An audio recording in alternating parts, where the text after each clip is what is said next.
ഞാൻ പോരാ, അവരൊക്കെ അതിനെക്കാട്ടും നല്ലതിനെ കിട്ടുമെന്ന്.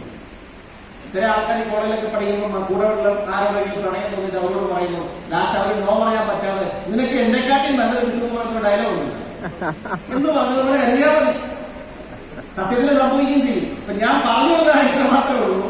നമ്മൾ പലരോടും പോയി പറയുമ്പോൾ ഞാൻ ആദ്യമായിട്ട് കണ്ടത് എന്റെ സഹോദരനുണ്ട്. അതുപോലെ ഞാൻ കാരണം 10ാം ക്ലാസ്സിന്റെ കടപ്പാടത്തിൽ എന്നൊരു സുഹൃത്തുണ്ട്. അവൻ പരീക്ഷയ്ക്ക് നല്ല മാർക്ക് വാങ്ങിച്ചു. പിറ്റേ ദിവസം രാവിലെ 1 കിലോ ആട്ടാച്ചിയായിട്ട് വീട്ടിൽ എന്നിട്ട് കെട്ടിപ്പിടിച്ച് കരഞ്ഞു. ഗൾഫിൽ പോകാൻ പോടാ, പാസ്പോർട്ട് വേണം, രക്ഷപ്പെടണം, നീ കാരണം മാത്രം ഈ ജീവിതത്തിൽ എന്ത് പറഞ്ഞാലും ഞാൻ ചെയ്യും.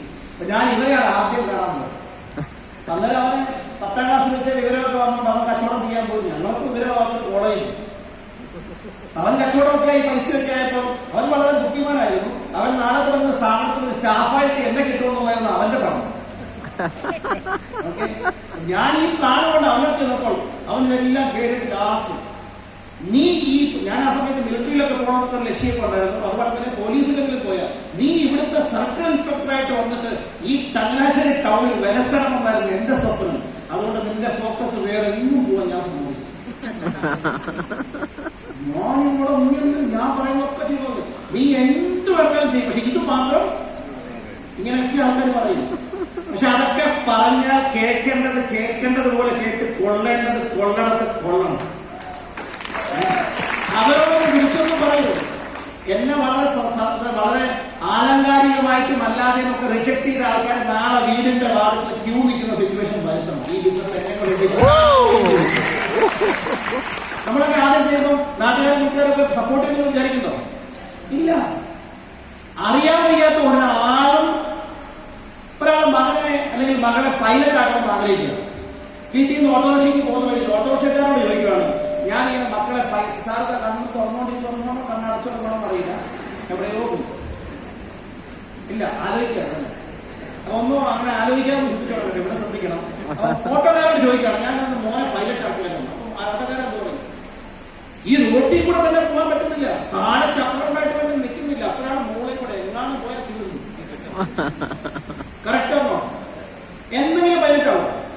പൈലറ്റാവുന്നത് പൈലറ്റായി വിജയിച്ച ഒരാളോട് പോയി അഭിപ്രായം ചോദിക്കണം, എങ്കിലേ പൈലറ്റാകാൻ സാധിക്കും. ഞാൻ പറയുന്നത്, നിങ്ങൾ ഈ ബിസിനസ്സിൽ വിജയിക്കണമെന്നുണ്ടെങ്കിൽ ഈ ബിസിനസ്സിൽ വന്ന് വിജയിച്ച ആളുകളോടും ചോദിക്കേണ്ടതുപോലെ ചോദിച്ചാലേ.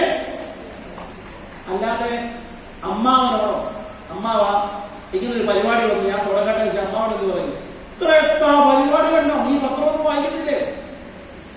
പിന്നെ മലേഷ്യയിൽ തുടങ്ങിയിട്ട് എങ്ങും എത്താതെ പോയ കുറെ ആൾക്കാരൊക്കെ നാട്ടിലുണ്ടാവും. അവര് ഗൾഫിൽ പോകാൻ വിസ കിട്ടാതെ പാസ്പോർട്ട് എടുത്തവരെ പോലെ ഉള്ളൂ കേട്ടോ. പക്ഷെ അങ്ങനെയുള്ളവരൊക്കെ നല്ലതാ, നാളെ അതൊക്കെ വരണ്ട നമ്മുടെ കൂടെ. കുറെ പേരൊക്കെ കൂടട്ടെ. ഇന്ന് വന്ന രക്ഷപ്പെടും, നാളെ വന്ന ഞങ്ങൾ രക്ഷപ്പെടും. നിങ്ങൾ മനസ്സിലായി ഞാൻ പറഞ്ഞത്? അതുകൊണ്ട് കാര്യങ്ങൾ വളരെ കൃത്യമായിട്ട് കേൾക്കുകയും ആക്റ്റീവായി പ്രവർത്തിക്കാനും തയ്യാറാവണം. അങ്ങനെ ഒരുപാട് ക്ലോസ് കിട്ടിയിട്ടുണ്ട്. കയ്യിലാണെങ്കിൽ സാമ്പത്തിക പ്രയാസങ്ങൾ ബുദ്ധിമുട്ടുകളൊക്കെ ഒരുപാടുണ്ട്. സമയക്കുറവുകൊണ്ട് ഞാൻ കൂടുതലൊന്നും പറഞ്ഞു പോകുന്നില്ല. ഈ പറഞ്ഞ കുറച്ച് പിക്ചറുകളുണ്ട് എന്റെ അവസ്ഥയൊക്കെ മനസ്സിലാക്കിയത്. ഞാൻ ജനിച്ചു വളർന്ന വീടാണ് ബാക്കിലല്ലോ. ഞാൻ ജനിക്കുന്നതിന് മുമ്പ് എന്റെ ഫാദർ വാങ്ങിയ ഒരു വീടാണ്.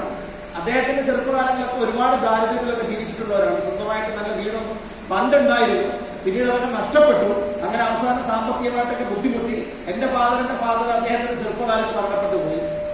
സഹോദരങ്ങളും സഹോദരിയും രോഗിയായ ഒരു മാതാവും ഒക്കെ ഉണ്ടായിരുന്നു. 11 മാസം ഇങ്ങനെ വാടകയ്ക്ക് പറയാനുണ്ട്. ഈ വലിക്കുന്ന വണ്ടിയും വലിച്ചുകൊണ്ട് പല സ്ഥലത്തൊക്കെ നടന്നു. സ്വന്തമായിട്ടൊരു വീട് വേണമെന്നൊരു സ്വപ്നം മാത്രമേ ഉണ്ടായിരുന്നു. ഒരു അഡ്രസ് വേണം. എന്റെ മക്കൾക്ക് ആ ഒരവസ്ഥ വരുന്നു. അങ്ങനത്തെ സിറ്റുവേഷനിൽ എന്തിരുന്നു. എന്നെ സംബന്ധിച്ചോളം ചെറുപ്പം മുതലേ ബിസിനസ് കണ്ട് ഞങ്ങളുടെ എല്ലാ ഫാമിലി എല്ലാവരും ഹോൾസെയിൽ ട്രേഡേഴ്സാണ്, കച്ചവടക്കാരാണ്. അതുകൊണ്ട് ഒരാളും ജോലിയുള്ള ആൾക്കാരില്ല. ജോലി ഇല്ലാത്ത കുടുംബങ്ങളിൽ ആൾക്കാരെ വിചാരിക്കുന്നത് ജോലിയാണ് നല്ലതാണ്. അക്കരെ കച്ച അത്രയും ജോലിക്കാരെന്ന് പറയുന്നത് എണ്ണിച്ചുട്ട അപ്പം പോലെ 1015 ദിവസം പൗർണമിയും അത് കഴിഞ്ഞുള്ള